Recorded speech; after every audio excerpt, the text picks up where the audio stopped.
እኔ አሁን እዚህ ጋር ያልገባኝ አዳም የተባረረው አፕል ስለበላ አይደለም ማለት ነው እያላችሁኝ ነው? አዎ።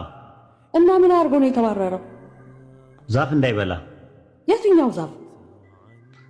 ሰይጣን በተናገረው መሰረት ያንን ዛፍ ከበላ ጉድ ሊፈላ ነው። ሰይጣን የተናገረው ውስጥ ምንም የዋሸው ነገር እንዳይኖር።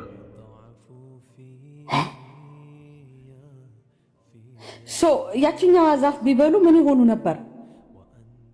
ሰይጣን የተናገረው እውነት ይሆን ነበረ። ሰይጣን ሶስት ነገር ነው ያቀረላቸው ኦፈር። የመጀመሪያው መልካምና ክፉን ታውቃላችሁ ዛፉን ከበላችሁ፣ ሁለተኛ ነገር ደግሞ አይኖቻችሁ ይከፈታል፣ ከዛ ደግሞ አትሞቱም አላቸው። ሶስት ነገር ስለነገራቸው የመጀመሪያው ምን አደረጉ? ሲበሉ አይኖቻቸው ተከፈተ ሰይጣን ባለው መሰረት። ከዛ ቀጠልና ደግሞ መልካምና ክፉን አወቀ። አይኖቻቸው ተከፈተ ማለት ከዛ ፊት ዕውሮች ነበሩ፣ ውስጣቸው ታውሮ ነበረ፣ ጥሩ ነገር ሊሆንላቸው። ከዛ መልካምና ክፉን አያውቁም ነበረ። አንድ ህፃን ልጅ ታውቂያለሽ? መልካምና ክፉን የማያውቅ ልጅ እሳት እንዳይነካው እፉ ነው ምናምን ትያለሽ አይደል? ህፃን ልጅ ገዋል። ያ ለምንድን ነው እፉ ነው ምናምን የምትይው? እሳት ስለሆነ ነው። እንደሚያውቅ ለምን ትያለሽ? ራሱ ስለማያውቅ ነው ልጁ፣ ስለማያውቅ ነው። መልካምና ክፉን ስለማያውቅ፣ መልካምና ክፉን የማያውቀውን ህፃኑ ልጅ እፉ ነው ምናምን እያልሽው ስለማያውቅ እያስጠነቀቅሽው፣ ባትጠነቀቂና ሄዶ እሳቱ ላይ ቢገባና እጁ ቢጠበስ ምንድን ነው የምታደርጊው? ህፃኑን ትቀጨዋለሽ? አትቀጩም። አዳምና ሔዋን መልካምና ክፉን ስለማያውቁ አያውቁም። ዛፉ መልካም ሆኖ ታይቷቸው ዛፉን ስለበሉ ለምንድን ነው የሚባረሩት? እንዳይበልጡት እኮ። ምን ያውቃሉ? ምንም አያውቁም። መልካምና ክፉን አያውቁም እኮ። ማመዛዘን አይችሉም። መልካምና ክፉን ካላወቁ እነሱ ያንን ዛፍ በልታቸዋል ተብለው ከገነት እንዴት ይባረራሉ? ፌር ነው? ፍትህ ነው? ሆልድ ኦን ሰከንድ ቆይ። አሁን ሰይጣን ሶስት ነገር ነገራቸው አለ። አይናቸው እንዳይገለጽ፣ ከዛ ስለበሉ የሆነ ነገር ተገለጠ አይናቸው። ራይት? መልካምና ክፉን አወቁ። ከዛ በኋላ ደግሞ አትሞቱም አላላቸው? አትሞቱም። ስለዚህ ብትበሉ ከዛ ሊበሉ እንዳይሞቱ ሊበሉ ሲሉ አስወጣቸው እግዚአብሔር ቶሎ ብሎ።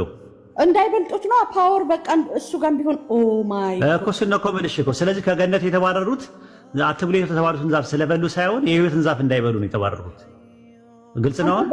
አዎ። ግን በጣም ታደነጋግረኛለህ አንተ እንዴ! በቃ እንዴ ማለት ምን ማለት ነው? ማደነጋገር ማለት የነገርኩሽ እኮ ነው። እኔ አሁን ይሄንን አላውቀውም ነበር። እንዳይበልጡት እግዚአብሔር አባረራቸው። ስለዚህ እግዚአብሔር በአዳምና በሔዋን ቅናት ተሰማው ማለት ነው። እንዳይበልጡት ካለ ሰይጣን ትክክል ሊሆን ነው፣ እባቡ ትክክል ሊሆን ነው።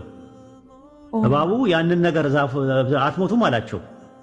አትሞቱም ግዴላችሁም ብሉት አላቸው። እና ከበሉት የህይወትን ዛፍ ከበሉት ለዘላለም ይኖሩ ነበረ።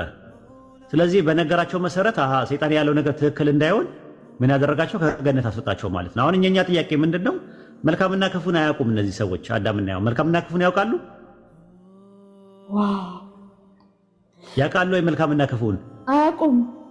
ስለዚህ መልካምና ክፉን እንዲያውቁ ያደረጋቸው ማን ነው? እባቡ። ታዲያ እባቡ ባለውለታቸው ነው ማለት፣ ለሰው ልጅ ባለውለታ ነው። መልካምና ክፉ ማወቅ ማለት ማመዛዘን ነው። አዳምና ሔዋን ግን መልካምና ክፉ የማያውቁ ፍጥሮች ከሆኑ ቢያንስ ሰይጣን ባለውለታቸው ሆኖ መልካምና ክፉን እንዲያውቁ አድርጓቸዋል። አንድ የመጀመሪያው። ሁለተኛ ነገር ደግሞ ምንድነው? መልካምና ክፉን የማያውቁ ሰዎች በምን ሂሳብ ነው ከገነት መልካምና ክፉን የማያውቁን ዛፍ በሉና ተባረሩ የሚባለው? አንድ ህፃን ልጅ እንዳልኩሽ ነው፣ መልካምና ክፉን አያውቅም፣ አያመዛዝንም። የማያመዛዝንና መልካምና ክፉን የማያውቀውን ህፃን ልጅ እፉ ነው ይሄ ነገር እሳት ውስጥ እንዳትገባ ብዬ እያስጠነቀቅኩት እሳት ውስጥ ሲገባና እጁን ሲያቃጥለው ምንድን ነው የማደርገው? ሕክምና ነው የምሰጠው ወይስ እሳቱን አቃጥላልና ብዬ ከቤት አባረረዋለሁ? ሕክምና ነው እንጂ የምትሰጠው። ከቤት ለምን አላባረርኩትም? ለምን? ህፃን ልጅህ ነው። ለምን ታባረረዋለህ? ለምንድን ነው ህፃን ልጅ ያልኩት? ህፃን ልጅ የሆነ መልካምና ክፉን ስለማያውቅ ነው አይደል? ስለማያውቅ ነው። ስለዚህ አዳምና ሔዋን መልካምና ክፉን ስለማያውቁ፣ መልካም የትኛው ይሁን ክፉ የትኛው ይሁን ስለማያመዛዝኑ ስለማያውቁ ዛፉን በመብላታቸው መልካምና ክፉ በማወቃቸው እግዚአብሔር ጎበዝ ሊላቸው ነው የሚገባው ወይስ ከሱ አባረራቸው? ፌር አይደለም ማባረሩ። ስለዚህ ይህን ይመስላል ማለት ነው። እዛ ላይ ጥያቄ ካለሽ አሁንም እንትን ማለት ትችላለሽ። I need a break. I need a break. No, thank you.